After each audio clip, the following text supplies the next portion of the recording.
Hey, what is up guys? Welcome back to the channel and welcome back to Gran Turismo 7.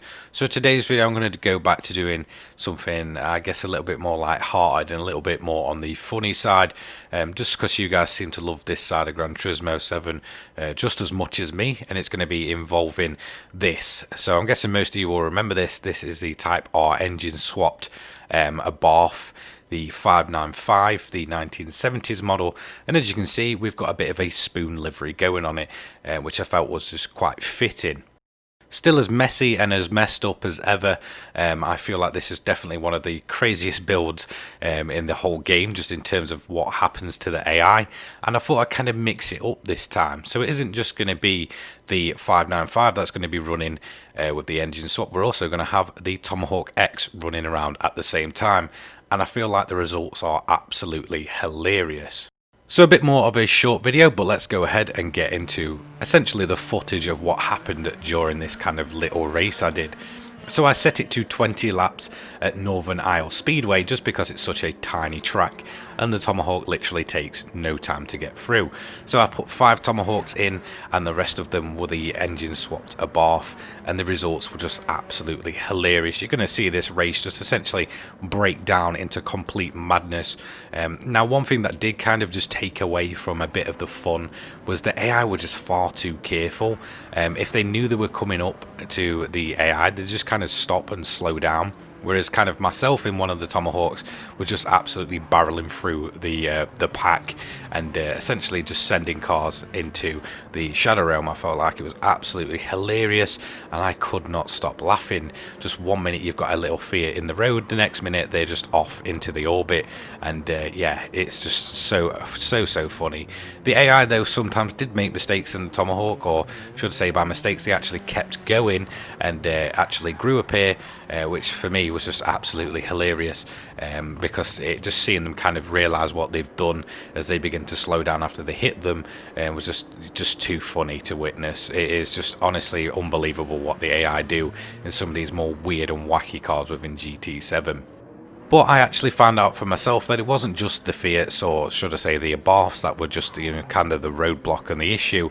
I found that the Tomahawks were also a bit of a pain in my side, should I say, with them, when they kind of slowing down and such. I'd be hurtling at over 200 miles an hour and pretty much rear end them on multiple occasions. In fact, I believe at one point you're probably going to see my car get very airborne. I will go back and obviously go to some of my favourite moments from this race, some of the bigger crashes that we did have, but I just felt like the whole time, to be honest, I had the biggest smile on my face, and I feel like it's this part of Gran Turismo that people really do underappreciate. It does have its funny side away from kind of any controversy or making money or anything like that. There is a fun side to this game, and I feel like it shows here, and this is kind of a reason why I want Polyphony to open up the engine swap shop, because they all have a price marker next to them when you kind of get the engine swap card, so it kind of makes sense to make them buyable and just open up these tuning options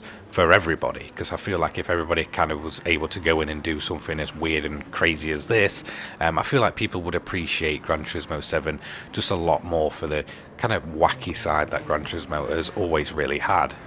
So obviously the first time we did this kind of race, we essentially had the Abarths just kind of surviving on their own, but this time with the Tomahawk thrown in the mix, it's essentially just like a speeding missile coming straight at them as they try and regain control of their car, mostly unsuccessfully.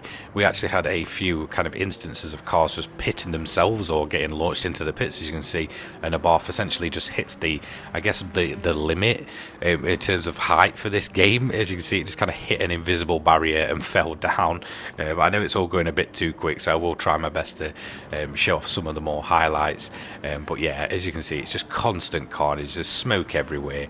It's just the most ridiculous thing I think I've ever done within GT7. So if you do have any other suggestions or just weird and random things I can do with some of these cars to make more light-hearted content, then just let me know, because I'm more than happy to try all sorts and everything out, whether it was a Suzuki Cappuccino, obviously getting the wheelie and Abarth going, or well, this essentially sending the Abarths to, well, wherever they came from. So yeah, here we have it. That is the race done. So let's go and check out some of my personal highlights from this event. So as you can see, this is pretty early on. We've got one of the Abarths just essentially getting stuck in that sideways sliding motion where they can't quite roll over, and then essentially getting plummeted into the limit of the sky, I guess, for this game. So invisible wall or barrier, whatever you want to call it, up above, and then just gets wiped out again by a bunch of other Abarths, and again by Tomahawk. So I just felt it was like absolutely hilarious watching this guy try and get himself going again. Now we have one of the Tomahawks. I'm not sure if this is myself or someone else. I believe it's myself. And yeah, you're going to see here, we're going to get it airborne and get absolutely slapped into the guardrail there. It was just absolutely incredible to witness, to be honest. It really caught me by surprise. And then we go for a wheelie that we can't even get ourselves out of until we, hit the wall again and come back down. Now we're going to have another few flying Abarths. This is from a different angle, as well as obviously the guardrail catching my Tomahawk. So yeah, it did look very impressive, and to be honest, I feel like I am rather quite impressed with that one. Next up we have another wheelie in Abarth, or should I say sort of glitchy Abarth, that just gets absolutely plummeted by myself as we do come through the pack, and yeah, it didn't go too well for him. Now we have another Abarth again, this time getting stuck and then getting launched up into the barrier, covered in smoke. We also had a car at the same time getting launched into the pits, and that was just off camera. Now we've got two of the AIs, and this is what I mean by they slow down, and yeah, they ended up being a target for myself as well. Obviously I am trying to avoid them, but sometimes when you're going at those speeds you just can't help it. As you can see, man, he literally glitches the camera, gets stuck and gets wiped out yet again. So I'm pretty sure I got a double hit on him there, which was rather quite funny looking back on this event. Now again, you can see another slowing Tomahawk, absolutely just getting in the way of everybody and colliding and bugging himself out in between a whole group of cars, which was just absolutely ridiculous. So there we have it, a bit more of a laid back video featuring two of probably the weirdest and wackiest cars within GT7. Let me know your suggestions for other kind of light-hearted and funny videos I could make. I'm always willing to take on board any suggestions you guys make.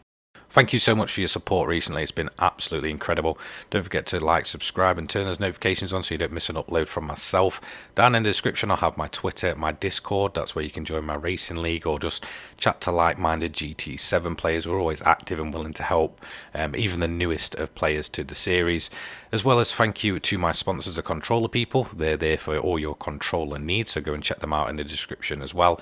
And Poggers, my latest sponsor, who provide the best energy and sleep drinks on the market. I absolutely do recommend them, especially if you're like me and cannot sleep at night.